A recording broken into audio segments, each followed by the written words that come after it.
Bueno, ¿cómo estás? Bien. ¿Bien? Saludamos también a los que van a estar mirando, los que están mirando el video. Siempre digo que por más que vos mirás la fecha de cuándo fue, pero Dios, que vive en un eterno presente, su frescura y cómo Él trabaja en tiempo presente, está trabajando ahora mismo, aunque sea grabado el video, ahora mismo está trabajando en tiempo presente el Espíritu Santo en tu vida y en tu corazón. Amén. ¿Sabes de lo que puso el Señor en mi corazón? Es hablar acerca de el amor de Dios. Y de título le puse: Amor es mi nueva naturaleza. Estamos terminando la serie del amor, ¿no? Y ahí te toca desarrollar esta última parte. Y bueno, ¿cómo lo vamos a iniciar, no? Sí, ese micrófono está bien, ¿no? ¿Escuchan bien? Sí. Bueno, amor es mi nueva naturaleza. Sé que a muchos ya les dispara un montón de cosas, pero hablando con la pastora, ella me hablaba, pero no solo me lo transmitía como un dato teológico o escritural, sino que ella me hablaba desde el corazón acerca de ese incidente en la vida de Pedro. Y eso me gustaría que puedas hablarle a los que están mirando por YouTube y a los que están en este lugar presencialmente. Okay. Y que lo hagas de la misma manera, no escrituralmente, sino no predicacionalmente. Bueno, lo voy a corazón compartir abierto. a charla. Ayer tuvimos un día como muy largo, y digamos que va a tener mucho que ver con el mensaje. Tuvimos una oportunidad para esto que les voy a compartir ahora, ¿no? Y en la mañana me desperté con una palabra en mi corazón, que era la palabra cuando Jesús, resucitado, se pone a cocinar en la orilla un pescado y comienza a hacer un desayuno, dice la palabra, ¿no? Y en la barca estaban sus discípulos, y entre esos discípulos estaba Pedro, quien lo había negado.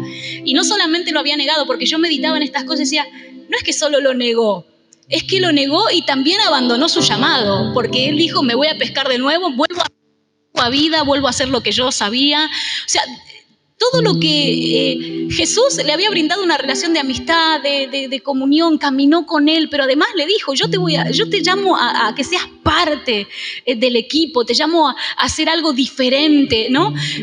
Pero Pedro de repente como que olvidó todo eso y dijo, bueno, ya está, le fallé al Señor, como lo vimos en el capítulo donde Pedro lo niega y Jesús lo mira. Ustedes ya saben esa revelación. Jesús lo mira y Pedro dice que salió afuera a llorar amargamente. Y yo siempre digo, mucha gente cree que Pedro se sintió condenado, pero yo creo que Pedro recibió una revelación del amor de Dios. ¿Por qué sé eso? Porque Jesús no vino a condenar al mundo, sino a salvarlo por medio de él. Entonces creo que en medio de la negación de Pedro, cuando cruza la mirada con Jesús, él tiene una revelación de ese amor. Jesús está yendo a la cruz a morir por sus fallas, y eso incluía la negación de Pedro.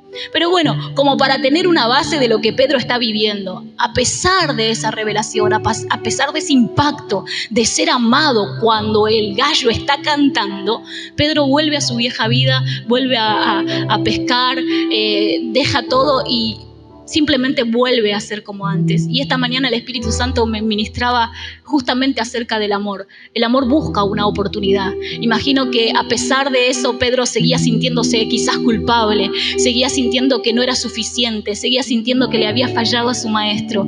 Quizás todavía estaba pensando en los errores. Aunque Jesús no pensaba en su error, él quizás todavía sí. Y me encanta esto porque ellos están pescando y Jesús se acerca. Y dice que cuando Jesús se acerca a la orilla y empieza a hacer el desayuno, uno de los que estaba en la barca dice, es el maestro. Y dice que Pedro no tenía puesta su túnica y enseguida se puso la túnica. Esto habla de lo que significaba para él el maestro. Él lo respetaba, él lo honraba. Dice, se puso la túnica y se tiró de cabeza al agua y fue hasta la orilla a donde estaba Jesús. Y a mí me encanta esto. Jesús lo esperaba con el desayuno.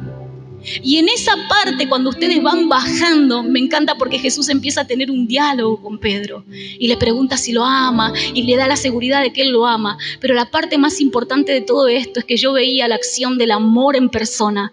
Jesús buscando la oportunidad para amar a Pedro, a pesar de que quizás si a nosotros nos hubiera pasado la circunstancia que nos fallan o que alguien se equivoca o que alguien hace algo que de repente nos decepciona, quizás buscaríamos la oportunidad para hacerle saber lo que nos hizo sentir, lo mal que me sentí con tu falla, para hacerle saber: te equivocaste conmigo, reconocí que me fallaste.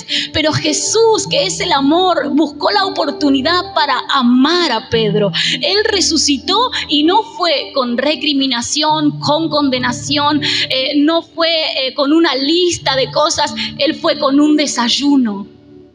Para decirle: Pedro, yo te sigo amando como el primer día. Mi amor no ha cambiado. Y me encanta esta parte, porque una vez más en la escena vemos que lo que transforma nuestro corazón es el amor de Dios por nosotros. Y Jesús me hablaba: ¿cuántas veces, verdad? Nosotros preferimos, ¿no? Como levantar nuestras excusas, ¿no? Y actuamos de forma muy humana, ¿no? Con una justicia propia, con un reclamo, con un montón de cosas. Pero si actuamos con el amor de Jesús, el amor transforma corazones. Pedro no volvió a apartarse del Señor. Pedro fue su apóstol, Pedro edificó su iglesia, Pedro apacentó sus ovejas. Pedro fue otro Pedro después de confirmar una vez más lo inmenso que es el amor de Dios por su vida.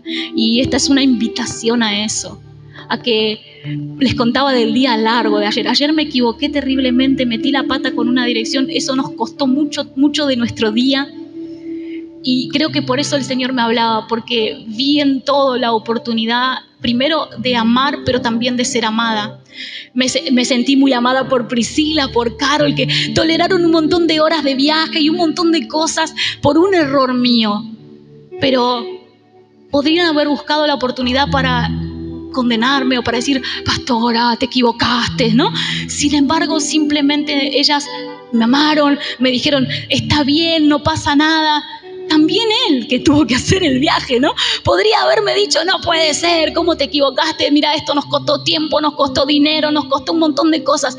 Sin embargo, ahí está el Espíritu Santo, que como él va a hablar ahora, la naturaleza de Dios en nosotros, que de repente mientras estamos viviendo una circunstancia, mientras estamos atravesando quizás injusticia o una situación desagradable para nuestra persona, ahí vemos que la naturaleza de Dios puede levantarse en nosotros y obrar de una manera totalmente transformadora.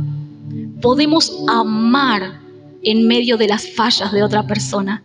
Podemos expresar amor aun cuando nosotros fuimos los ofendidos, aun cuando nosotros fuimos a los que nos fallaron, aun cuando nosotros tenemos la razón. Y bueno, con eso tenía que ver esta introducción, de que Jesús no buscó a Pedro para reclamarle por su falla. Jesús lo buscó para confirmar su amor por él. Lo iba a solicitar, pero surgió nomás.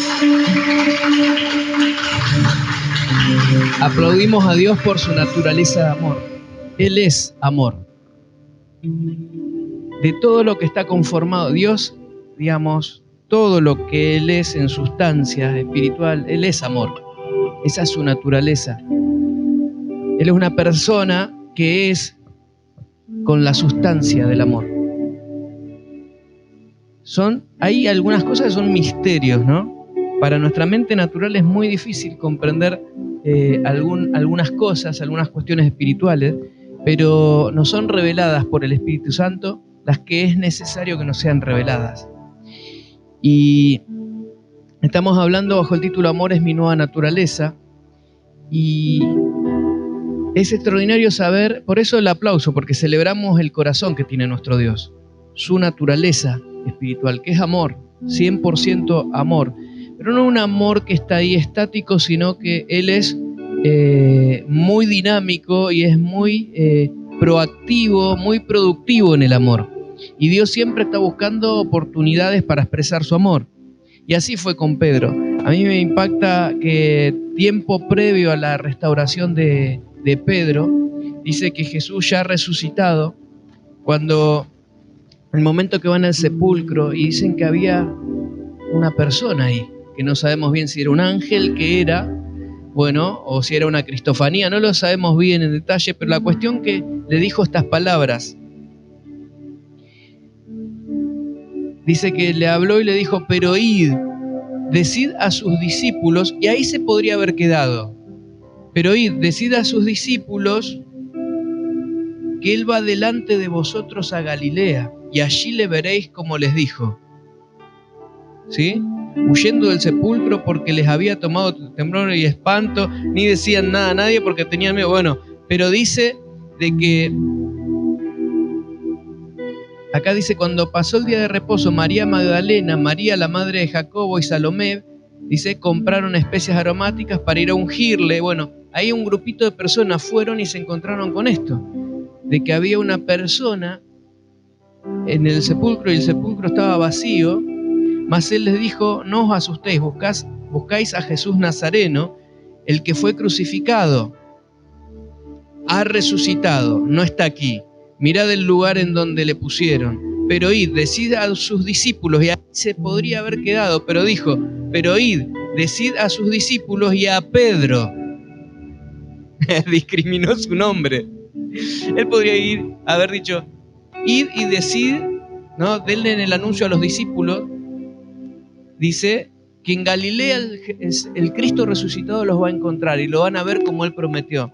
Pero Él no dijo, decida a sus discípulos. Él dijo, decida a sus discípulos y a Pedro.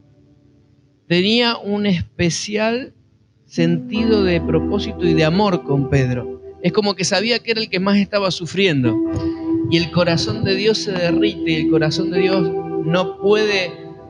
se le activa una compasión tan grande al corazón de Dios cuando nos ve pasar por problemas, por dificultades, por sufrimiento, que Él te va a nombrar de forma especial.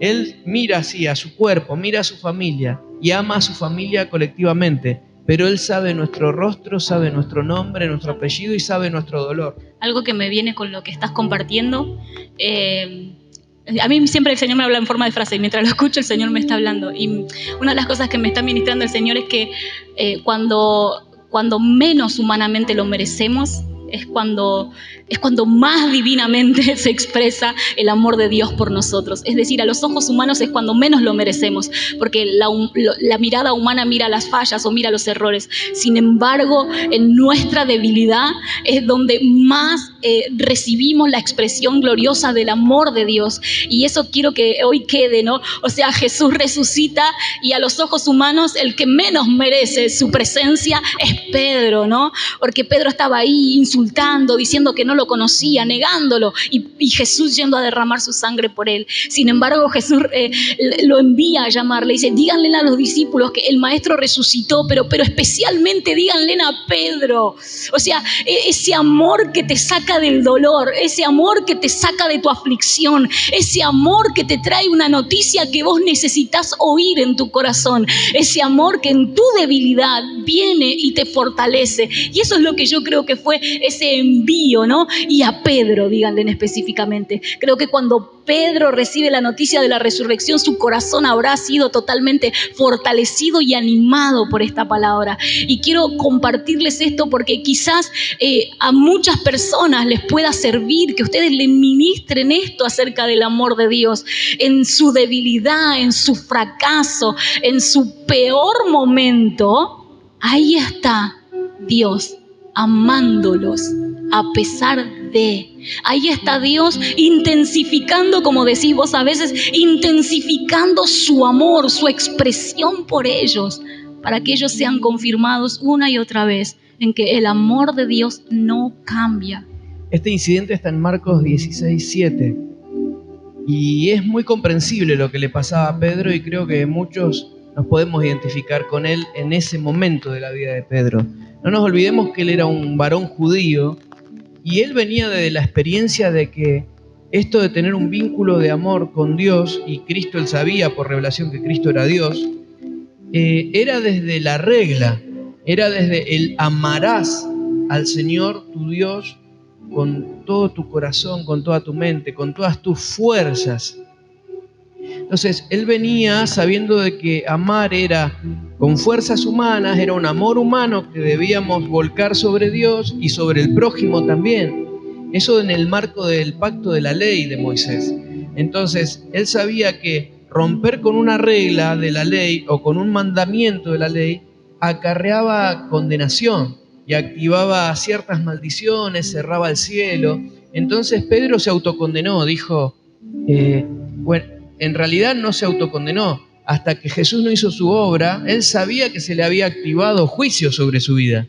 Se le había activado castigo, un cielo cerrado. Él dijo, estoy frito. Es por eso que cuando Cristo resucita, el Cristo resucitado es como que estaba preocupado porque sabía que el más afectado era Pedro. Porque Cristo conocía el corazón de Pedro. Sabía que era un hombre con el corazón fundido en Dios. Entonces, Cristo quería enseguida hablar con los discípulos y con Pedro para él mismo, de forma presencial, ser la noticia viviente, la buena noticia viviente, decir, miren, acá está, estoy resucitado, la obra fue hecha, fue consumado. Es como que Cristo lo quería agarrar a Pedro para decirle, Pedro, tranquilo, sufrí tu castigo, padecí tu muerte, sufrí tu castigo, pagué tu deuda, quédate tranquilo.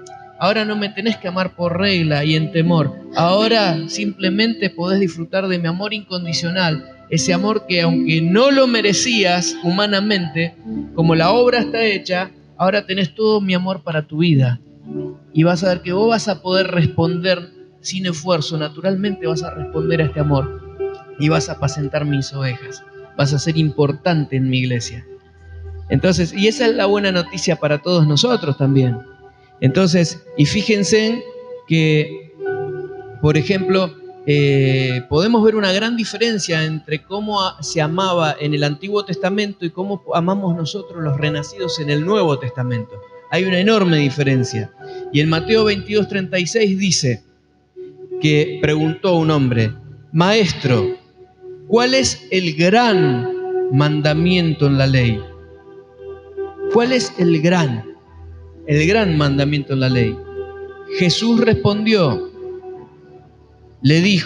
Jesús le dijo, amarás al Señor tu Dios con todo tu corazón y con toda tu alma y con toda tu mente. El 38, este es el primero y grande mandamiento.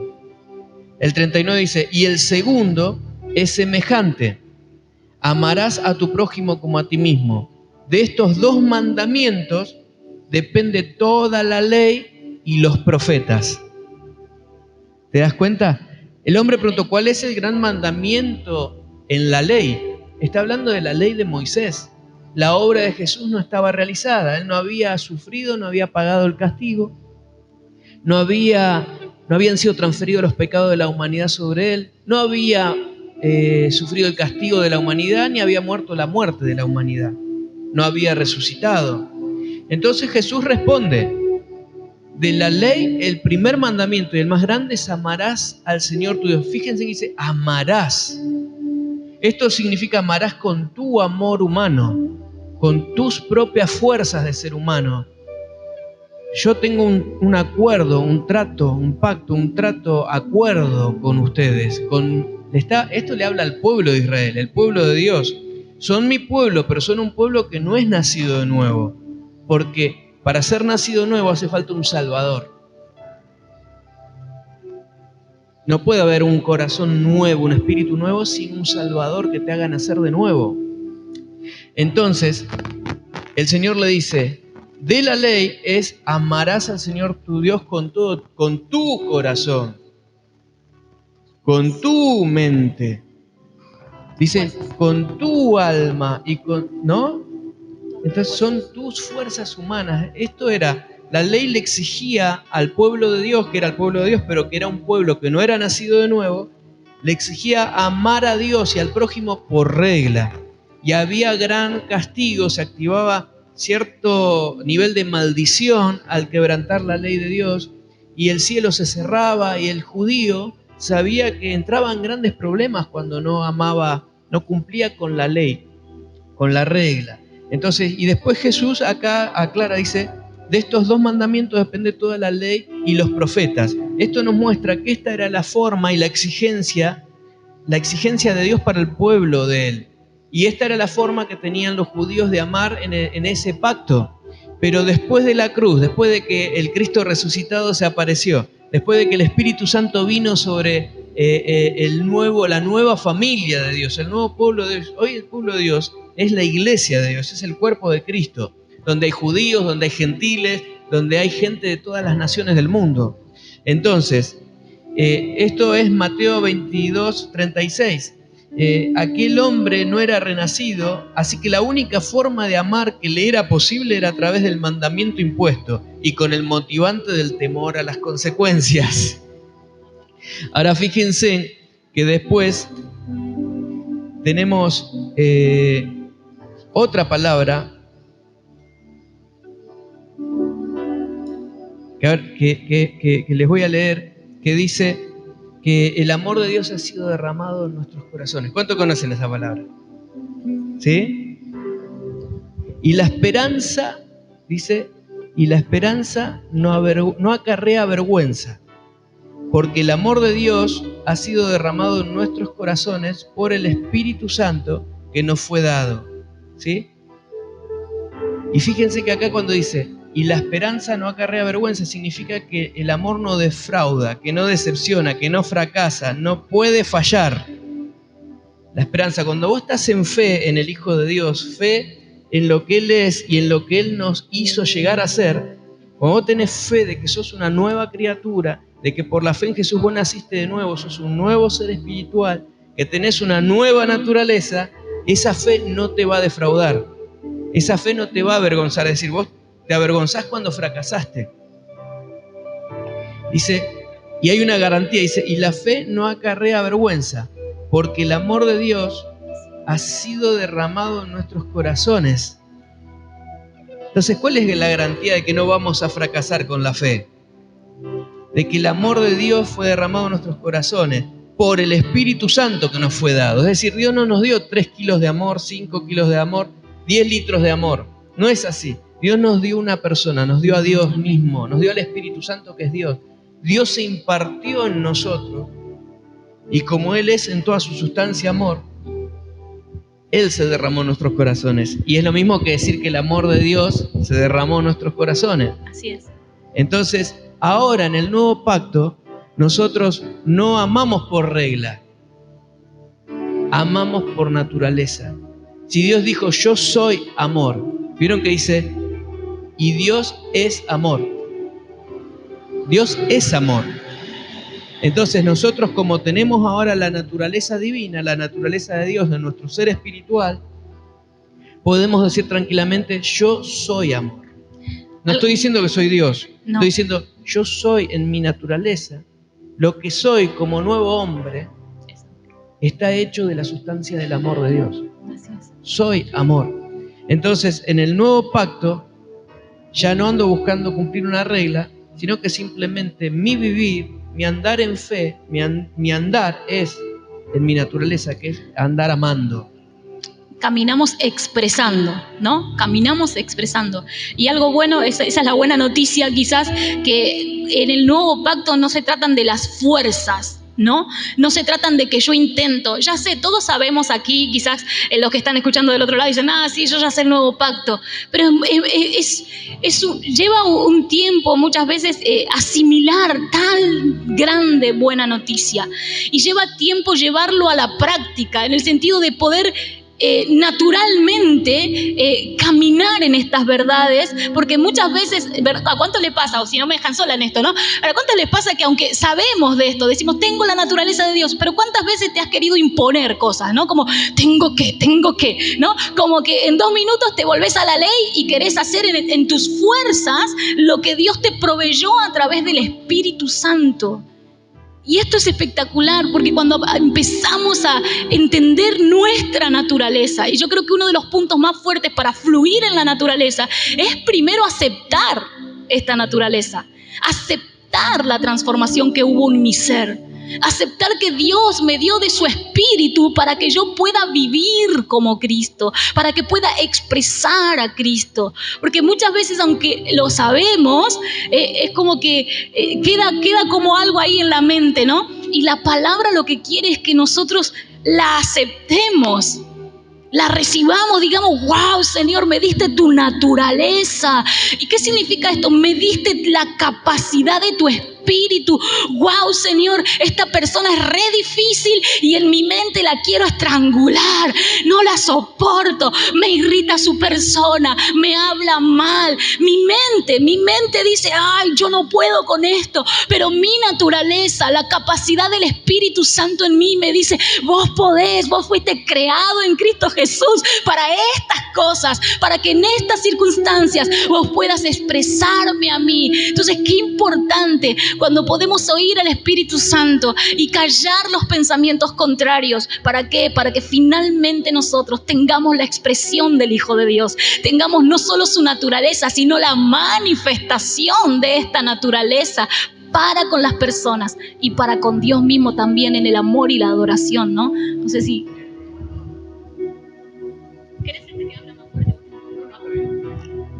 En Romanos 5:5, el apóstol Pablo tiene un gran interés y una súper intención de que los creyentes puedan entender esta realidad, la importancia de haber recibido el Espíritu Santo y de que ahora tienen una nueva naturaleza. Y el apóstol Pedro, muchos de los apóstoles se encargaron de escribir para que los creyentes puedan saber quiénes son en Cristo. No solo su posición en Cristo, sino su condición en Cristo. ¿Por qué estoy en Cristo y puedo mover montañas por la fe, puedo sanar enfermos, puedo liberar cautivos? ¿Por qué tengo todo ese poder otorgado por Dios? ¿Por qué tengo esta autoridad delegada? Bueno, porque soy. Tengo en Cristo todo esto, puedo en Cristo todo esto porque soy una nueva criatura, soy un nuevo hombre, una nueva mujer. Entonces mi espíritu nació de nuevo, tengo un espíritu renacido, y es por eso que el Espíritu Santo pudo ser impartido intrínsecamente, pudo ser impartido en nuestro interior. Está unido, hay una unidad de vida, está unido a mi ser espiritual desde el nuevo nacimiento. Desde que nací el Espíritu Santo está. Como Dios se derramó en mí, se impartió en mí, todo lo que Dios tiene, yo lo tengo. Todo lo que Dios puede, lo puedo, y todo lo que Dios es, yo tengo esas características que Dios tiene. No tengo características de Dios, sino de creación de Dios, pero Él me hizo a su imagen y a su semejanza. Es por eso de que Dios vive dentro de nosotros y puede hacerlo porque nuestro espíritu es 100% santo. Porque nuestro espíritu es nuevo. Lo que éramos como viejo hombre, ese ser viejo, dice que fue crucificado juntamente con Cristo. Está muerto, no existe más. Ahora lo que somos es 100% nuevo. Funcionamos con el Espíritu Santo. Su naturaleza es amor y mi naturaleza como nuevo ser espiritual es amor. Así que decirle al que tenés al lado, ahora puedo amar. No es que debo amar. Yo ya no ando en el debo amar porque tengo miedo de que Dios se enoje. Yo ahora puedo amar porque soy amor, es mi naturaleza nueva, el amor. Y puedo andar en amor. Entonces, el apóstol tuvo un gran interés y miren, y Pedro lo confirma, lo demuestra. En Pedro 1:4 dice, por medio de las cuales promesas, decí conmigo promesas. Por medio de las cuales Dios nos ha dado preciosas y grandísimas, no dice, nos ha dado promesas. Él dice, nos ha dado preciosas y grandísimas. No encuentra otra palabra el traductor, ¿no? El que hace la traducción. Y grandísimas promesas para que por ellas llegaseis a ser participantes de la naturaleza divina. Ahora decí conmigo, promesas que están cumplidas. Promesas cumplidas. Yo ya llegué a participar de la naturaleza divina. Participo actualmente de la naturaleza divina. ¿Desde cuándo? Desde mi nuevo nacimiento. Yo participo de la naturaleza divina. Él está unido, el Espíritu Santo, todo Dios, Padre, Hijo, Espíritu Santo, están impartidos en mi ser espiritual. Funcionamos juntos en una unidad inseparable. Una unidad de amor. Esto es un poco... Sigo en esto. Yo estoy apelando a que el Espíritu Santo haga revelación de esto en tu corazón. Dios no es alguien que anda ambientalmente tratando de vez en cuando visitarnos, sino que realmente somos la morada permanente de Dios. Y el Espíritu Santo es una persona muy protagonista de todo lo que nos sucede, porque Él nos guía la verdad, Él nos enseña todas las cosas, Él nos lleva a Cristo, Él es nuestro Señor, el Señor en nuestras vidas. Dice, el Señor es el Espíritu, y donde está el Espíritu del Señor hay libertad. Él con su señorío nos lleva a dimensiones de libertad, nos ayuda a vivir la vida de fe.